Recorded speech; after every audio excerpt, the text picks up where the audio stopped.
Vamos lá, galerinha.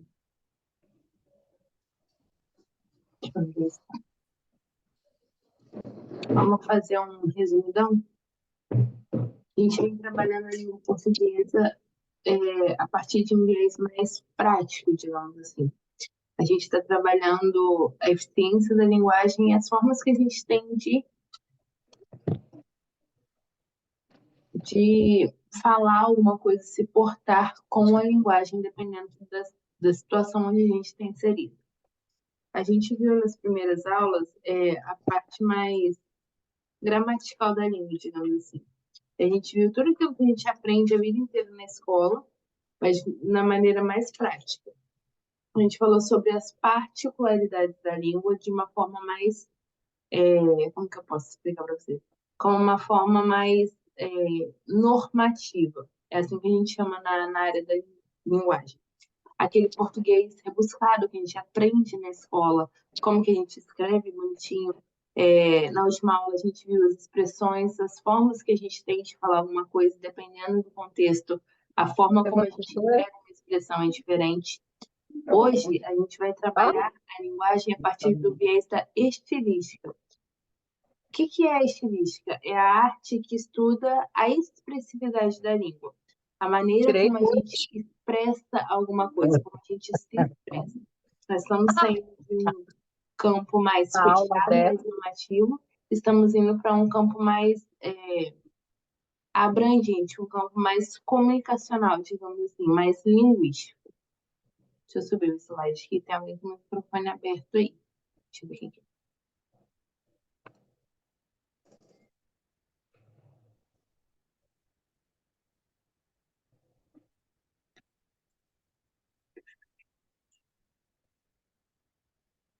Vamos lá. A gente vai falar hoje sobre a parte da expressividade da linguagem na linguística que trabalha denotação e conotação. Deixa eu passar esse slide para cá. Eita, não estou conseguindo subir. Foi. Agora foi. Tem duas imagens aí para vocês analisarem. Temos um coração mais gestual, né? O coração que a gente faz com a mão. E tem o coração, um desenho representando o órgão, o coração em si. Qual é a grande diferença entre um e outro? Um é o coração ao pé da letra e o outro é o coração com seu sentido contextual. O que é o sentido contextual? É o sentido que se dá para um símbolo ou alguma imagem ou alguma coisa que faça uma referência, tenha um sentido somente naquele contexto. No caso, quando a gente gosta de uma pessoa, digamos assim, está longe e a gente não consegue falar com essa pessoa, a gente geralmente faz coraçãozinho com a mão. Que quer dizer o quê? Eu te amo, eu gosto de você à distância, só no gestual. E o coração ao pé da letra, o coração denotativo, é o coração ao pé da letra, literalmente, o significado do coração, no sentido daquele sentido mais dicionarizado, digamos assim. Então, hoje a gente vai entender um pouquinho a diferença entre a denotação e a conotação. São formas de se expressar ambas, mas a gente tem essa diferença. Na linguagem denotativa, a gente tem o sentido do dicionário, digamos assim, o sentido mais objetivo, literal da palavra, e na conotação a gente tem aquele sentido figurado, que a gente transmite a mensagem de um modo mais criativo, de um modo subjetivo. Não é algo que a gente consegue utilizar ao pé da letra, só naquele contexto. Então vamos lá. A denotação ou linguagem denotativa é aquela linguagem que a gente utiliza no sentido mais literal, o sentido próprio da palavra, sentido real. Então, ele não depende do contexto. Ele é o sentido puro, não tem margem para interpretação. Onde que a gente vê esse tipo de linguagem? Gênero jornalístico, material didático, material científico, manuais, ou materiais que exijam essa linguagem mais objetiva. Então, na denotação, a gente tem aquele tipo de linguagem no sentido puro, é o sentido primordial da palavra. Quando vocês forem decorar alguma coisa, basicamente denotação e conotação, gravem sempre que denotação começa com um D de dicionário, sentido real, sentido próprio. Alguns exemplos que a gente tem aí. Clarice Lispector nasceu na Ucrânia em 1920 e nasceu no Brasil e morreu no Brasil em 1977. A escritora e jornalista é autora de diversos romances e contos. Observe, é um fragmento de texto que visa expor onde que a Clarice Lispector nasceu, onde que ela morreu, e está falando sobre ela ser uma jornalista, uma escritora de diversos romances e contos. Tem alguma linguagem que seja figurada? Não. A frase em si está passando o sentido completo, está na sua completude, não dá margem para nenhuma outra interpretação. Então, nessa frase, a gente tem o sentido denotativo, a linguagem denotativa. Cientistas de todo o planeta seguem pesquisando a cura para a doença que se tornou uma epidemia. Tem alguma coisa me dando indício de linguagem figurada aí? Não. A frase está com seu sentido completo, as palavras estão com seu significado literal. Estão me falando alguma coisa? Ou é só o microfone aberto? Deve sim, deve aqui, ó. Uhum. Acho que era só o microfone aberto. Vamos lá. Outro exemplo. Antes de assar o bolo, é necessário preaquecer o forno a 180 graus Celsius. Tem margem para interpretação aí? Não, porque o sentido já está na sua completude. Este remédio é contraindicado em caso de suspeita de dengue. Não tem nada que me leve a uma interpretação diferente daquilo que está escrito. Por quê? Porque o texto está na sua completude, ele está passando o sentido completo. As palavras estão organizadas de uma forma que fazem com que o sentido seja completo. Não me dá margem para interpretação nenhuma. Diferente da linguagem conotativa. Por quê? Porque a linguagem conotativa é aquela que é caracterizada pelas palavras, pelo uso das palavras no sentido figurado. Ou seja, foge do sentido literal, foge do sentido dicionarizado. Por isso que a gente fala que a linguagem conotativa é uma linguagem que visa o sentido contextual. Ele transmite diversos significados de mensagem ao mesmo tempo, ou até mensagens diferentes. Por quê? Porque depende da compreensão de quem está acessando esse conteúdo. Então, na linguagem denotativa, eu tenho sentido literal, sem margem nenhuma para interpretação. Na linguagem conotativa, a gente tem todas as margens possíveis para sentido contextual, digamos assim, para a gente ter várias interpretações. Onde que a gente vê a linguagem conotativa? Expressões poéticas, expressões líricas, onde que a gente vê muito isso hoje na linguagem da internet, nos public posts que as pessoas colocam na internet. Por quê? Qual é o papel do influencer? Fazer com que as pessoas que consomem aquele conteúdo comprem aquilo que ele está vendendo, aquilo que ele está sendo pago para divulgar. Como que ele faz aquilo? Demonstrando formas de uso, utilizando uma linguagem mais divertida, que se aproxime mais do seu público. Então, a transmissão da ideia que a gente tem na linguagem conotativa é esse sentido contextual. A gente tem aí algumas figuras de linguagem, algumas metáforas que visam justamente isso, aproximar o sentido do texto com a pessoa que está consumindo aquele texto. Então, onde que a gente vê isso também? Obra literária, obras artísticas, na minha época de escola de ensino fundamental, na aula de educação artística, eu não sei se ainda tem essa grade no curso normal, mas eu tinha uma professora que costumava levar quadros famosos para a sala de aula, obras famosas, né, artísticas, e a gente às vezes via e ela pedia para a gente falar sobre aquilo. E às vezes era algo que a gente não entendia.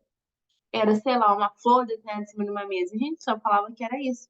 E aí, na aula seguinte, ela trazia todo o contexto histórico, todo o contexto artístico por trás daquela obra, e aí sim a gente inferia a nossa interpretação.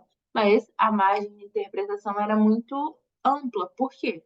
Porque tudo que a gente interpreta depende daquilo que a gente aprende, daquele nosso contexto pessoal, basicamente. Lembra que eu falei para vocês que na nossa linguagem nada é novo? Tudo a gente já ouviu, já leu, já praticou de alguma outra forma, já expôs falando ou escrevendo? Por quê? Porque a nossa linguagem é uma linguagem de repetição. E a interpretação também entra aí. Por quê? Porque a interpretação ela precisa ter um embasamento para fazer sentido. Não adianta a gente ler alguma coisa e achar que aquela interpretação é a única e é a correta, sendo que a gente tem uma margem de interpretação diferente entre cada um. Então, dependendo do conhecimento e da compreensão de quem está lendo e de quem está praticando e quem está procurando entender algo que está escrito, que está sendo falado ou que está sendo ouvido, depende basicamente da construção desse conteúdo. Então, tudo que a gente fala precisa ser entendido. Lembra que eu falo isso com vocês durante todas as nossas aulas? Então, tudo que a gente consome também precisa ser entendido, também precisa ser interpretado.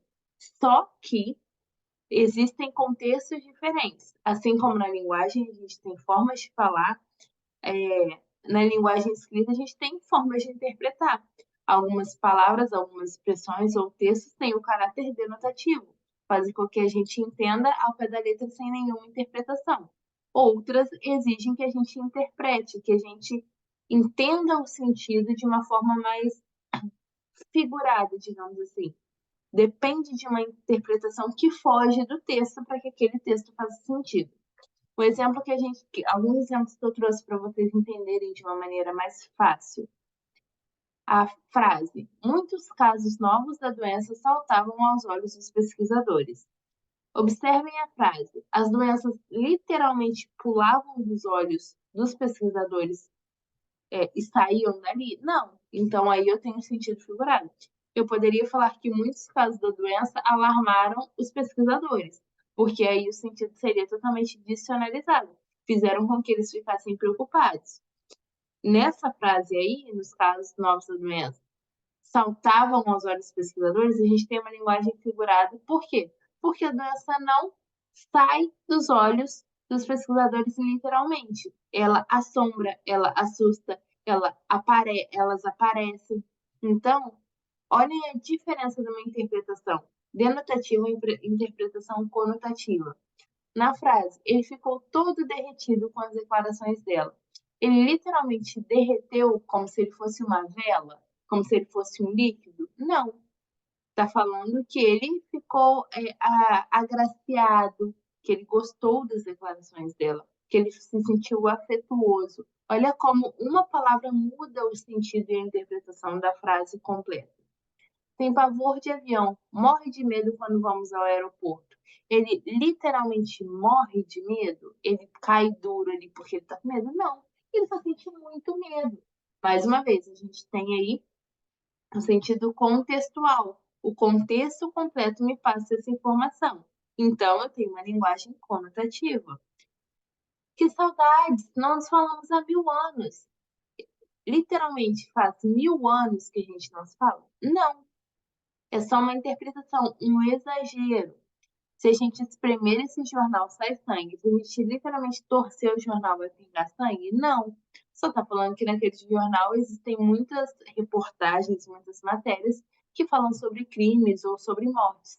Olhem como a interpretação muda a partir do momento que a gente consegue visualizar a diferença entre a linguagem denotativa e a linguagem conotativa.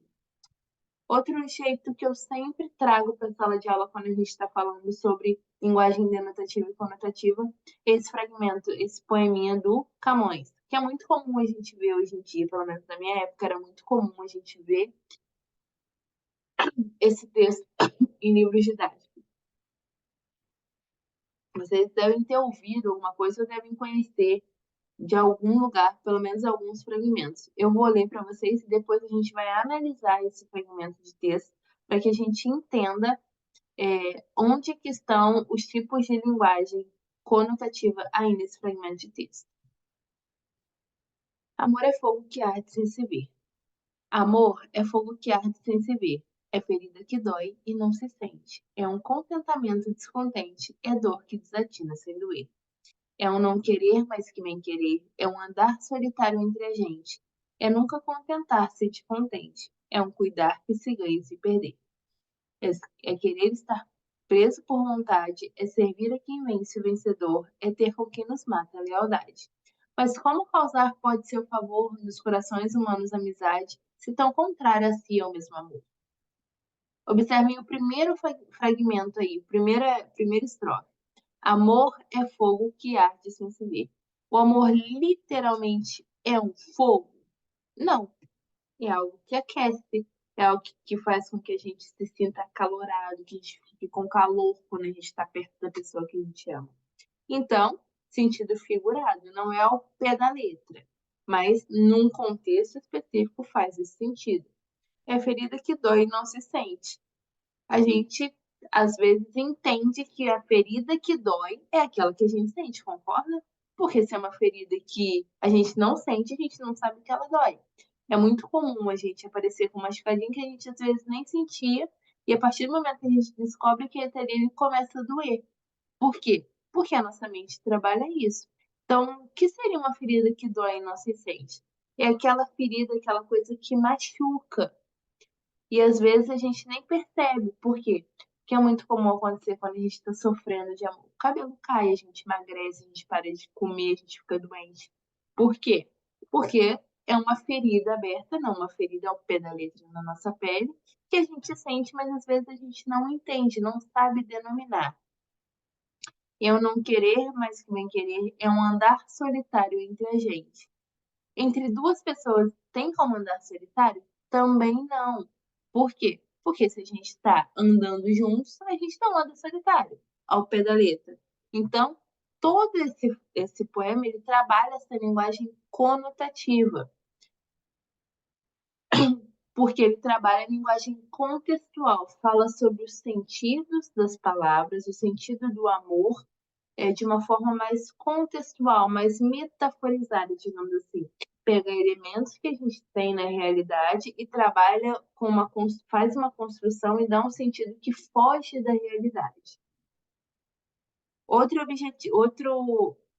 forma da gente perceber a diferença da linguagem denotativa e da linguagem conotativa também é através dos quadrinhos. Isso é muito comum, cai em muito vestibular, cai em muito. Deixa eu beber uma água. Cai em muita prova. Por quê? Porque é fácil, é rápido de ser entendido e é rápido de marcar também as opções específicas para esse tipo de questão. Nessa crônica do Agar, a gente tem ele conversando com o amigo e ele fala: qual é o sentido da vida? Por que eu estou aqui? E o amigo pensa um pouquinho e responde: você está aqui porque o dono do bar deixa você pendurar a conta até o final do mês? Observe, o Agar, no primeiro quadrinho, ele faz uma pergunta com uma linguagem totalmente denotativa. Ele quer literalmente saber qual o sentido da vida, o que ele está fazendo ali, vivendo naquele exato momento. E o que o amigo dele responde? Que provavelmente ele está ali porque o dono do bar deixa ele pendurar a conta até o final do mês, ele pode pagar depois. Observem como de um quadrinho para o outro o tipo de linguagem mudou. No primeiro quadrinho a gente tem a linguagem denotativa, a linguagem no seu sentido completo, e no terceiro quadrinho, no último quadrinho, a gente tem a linguagem contextual. Por quê? Porque naquele contexto, com o H sempre bebendo naquele bar, com o amigo dele sabendo disso, a resposta que ele achou que seria plausível seria essa. Então, naquele contexto, o último quadrinho trabalha a linguagem conotativa e o primeiro quadrinho trabalha a linguagem denotativa. Essa segunda imagem também é muito comum da gente ver em livros que trabalhem isso e que falem também sobre linguagem denotativa e linguagem conotativa.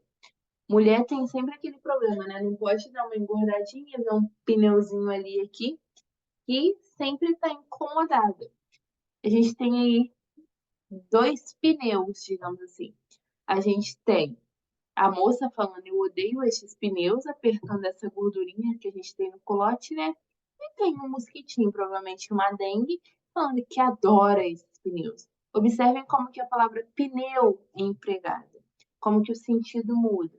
No primeiro quadrinho, na primeira parte, ele está se referindo à parte do corpo humano que ela não gosta, o culotezinho.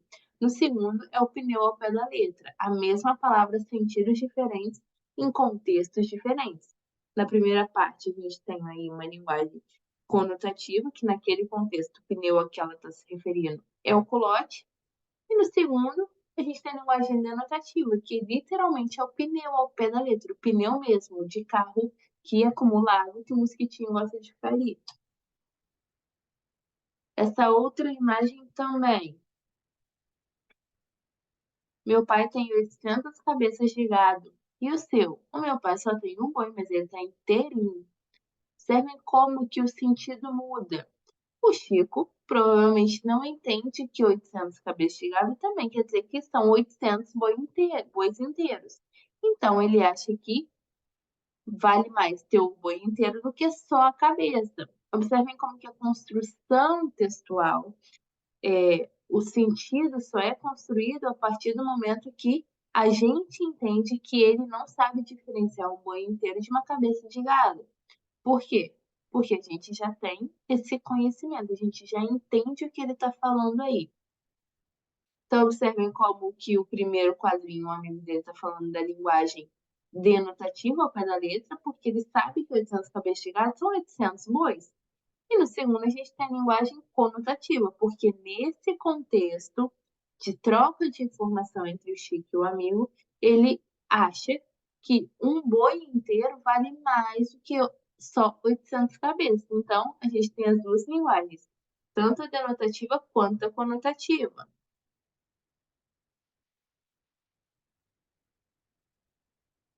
Vamos lá.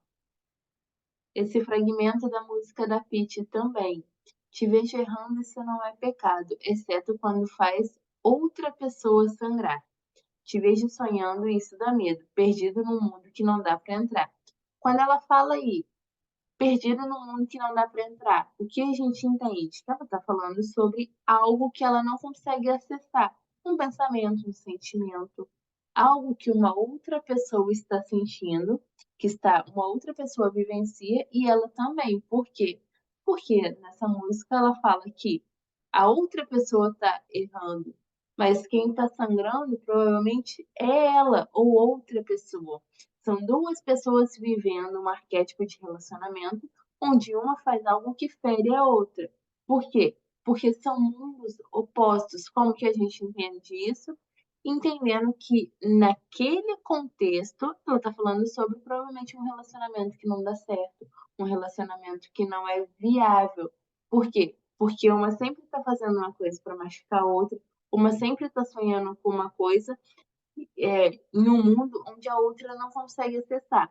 Então, aí a gente também tem uma linguagem conotativa, porque neste contexto é isso que a gente infere sobre esse fragmento da música. Por que que a nossa aula hoje foi falando sobre linguagem denotativa e conotativa? Porque hoje a gente está entrando no campo da linguagem que é mais textual. A gente vai fazer na próxima semana, eu vou liberar para vocês um trabalho que vai ser em grupo, e a gente vai falar basicamente sobre isso.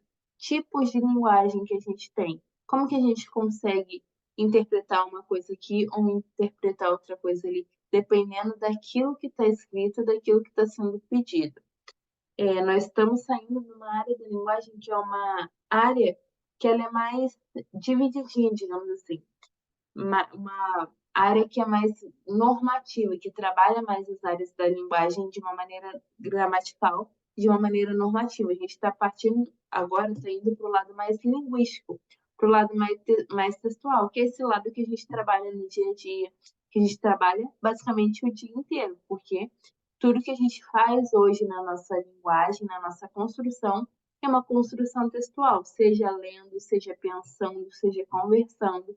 Porque, lembram que eu falei na primeira aula?